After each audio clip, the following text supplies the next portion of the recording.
Merci bien. Et comme chacun de nos compatriotes, j'ai observé avec un intérêt particulier le processus électoral qui vient d'atteindre une de ses phases les plus capitales. Je n'ose pas dire achevé parce qu'il reste les recours devant la Cour suprême. Globalement, je dois dire ma satisfaction sur l'ensemble des étapes, depuis la phase préparatoire, notamment l'enrôlement des candidatures au niveau de la Cour de la Sénat, de la Commission électorale nationale autonome, les recours adressés pour les partis qui n'étaient pas satisfaits devant la Cour suprême, la délibération de la Cour suprême, la tenue effective de scrutin, et les conditions de quiétude et de paix dans lesquelles s'est déroulé le scrutin du 17 mai dernier. Et globalement, oui, c'est plutôt une surprenante affaire de la part de notre pays qui, une fois encore, va grandir notre image, va grandir, va accroître l'image de la démocratie béninoise. Parce qu'il faut bien l'observer, c'était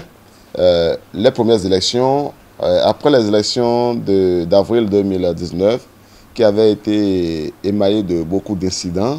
beaucoup de crises, des soulèvements et l'empêchement du scrutin par endroits. Et cette fois-ci, non seulement les partis dont les candidatures ont été repoussées ont fait recours aux voies de droit et ensuite se sont pliés à la décision rendue par les instances qui étaient habilitées à cet effet, mais ensuite, partout sur l'étendue du territoire national, nos compatriotes sont sortis et ont exprimé leur vote. Le taux de participation sortie des urnes est estimé à 49%, tant par 50%, 49%, je veux dire, les estimations de la société civile étaient à 50-51%, la Sénat a estimé ce taux à 49%, donc un taux qui est quand même très élevé, c'est-à-dire le double, plus du double du taux que nous avions eu aux élections législatives de 2019, un an plus tôt, en dépit du contexte qui est plus complexe, parce qu'il y a la maladie à coronavirus, comme vous savez, et qui est un motif supplémentaire pour les gens, pour nos compatriotes, de ne pas vouloir sortir pour prendre des risques. Ensuite, il faut bien observer que le taux de participation donc de 50%, oui, est déjà relativement satisfaisant, plus que satisfaisant, devrais-je dire, de mon point de vue, au regard du contexte dans lequel les élections arrivent, même si on doit travailler à ce que ce taux monte, croisse, parce que ce qui est recherché par nos compatriotes, au-delà de tout, c'est que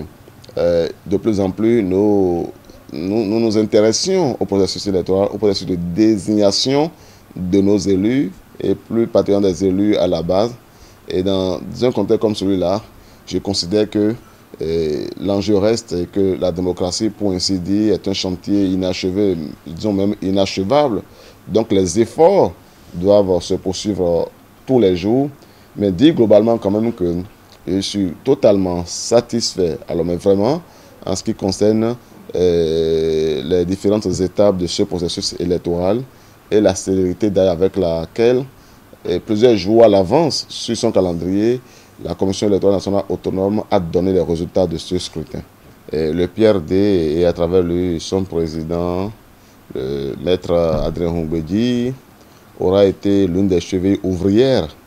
de la réforme du système partisan. On pourrait bien se souvenir que c'est sous la férule de de maître Adrien Humbedi, président de l'Assemblée nationale, que toutes ces lois ont été votées, disons, presque à l'unanimité, avec sa caution personnelle et la caution des membres de l'Assemblée nationale et ceux de son parti. Et on dit en droit, droit laisse, cède laisse. C'est-à-dire, la loi est dure, mais c'est la loi. Je veux dire que plus que quiconque, le PRD et le président de l'Assemblée nationale qui ont participé à voter cette loi et qui ont magnifié bien souvent les atouts, les bienfaits de la réforme du système partisan, ne peut pas avoir aujourd'hui à changer de langage parce que les résultats de l'élection ne leur ont pas été favorables. Le PRD n'a pas dit qu'on a volé ses voix. Le PRD n'a pas dit qu'on a fraudé. Le PRD dit que lui, il a eu moins de 10% et qu'il a été recalé pour ça alors qu'il a fait de bons scores par endroit. Or, l'esprit de la réforme du système partisan, c'est bien de dire que Nous ne voulons plus de partis politiques dont l'influence sera confinée dans un département, dans une région, dans un quartier, dans une ville. Nous voulons des partis politiques nationaux pour, disons, travailler de plus en plus à l'amélioration de vouloir vivre ensemble.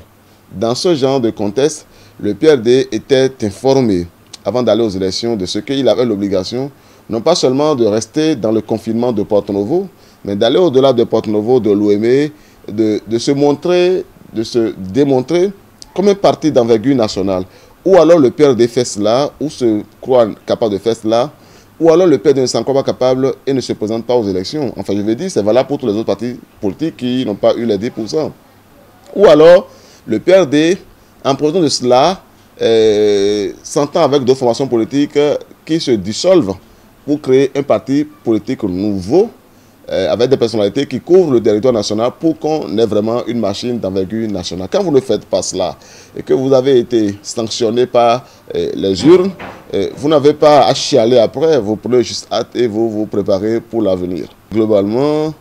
il faut observer, voir que le PRD, hier, était dans l'opposition, je veux dire, avant 2016, a été souvent dans l'opposition, mais existait dans des institutions, dans des instances, comme à l'Assemblée nationale, comme au niveau des conseils communaux, donc des mairies, avec des mairies. Aujourd'hui, le PRD, qui est de la mouvance, ironie du sort, n'a pas de ministre au gouvernement, en tout cas pas à ce titre, n'a pas de membre à l'Assemblée nationale, et n'a pas de mairie, et pas de conseillers communaux, etc. Et donc, on peut dire que de ce point de vue, les cellules vivantes du PRD s'étiolent et qu'à l'avenir, si le PRD entend ressusciter, il appartiendra au président d'apprécier les motivations qui ont conduit, les faits, les facteurs qui ont conduit le PRD,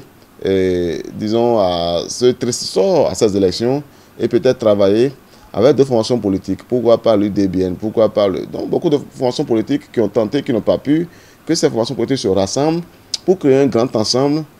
comme les autres partis politiques qui ont formé le Bloc républicain et l'Union progressiste l'ont fait. Et donc, en ce moment-là, avoir à considérer que, oui, désormais, ils sont prêts et ils attendront 2023 pour le prouver. C'est de ça qu'il peut s'agir, sauf pour le PRD a dit, ou son président donné a dit, bon, comme moi, je n'ai plus aucun danger, parce que je ne veux plus être président de la République, j'ai dépassé l'âge, on n'a plus rien à tenter. Bon, voilà, le processus de désignation des maires a commencé, et j'observe avec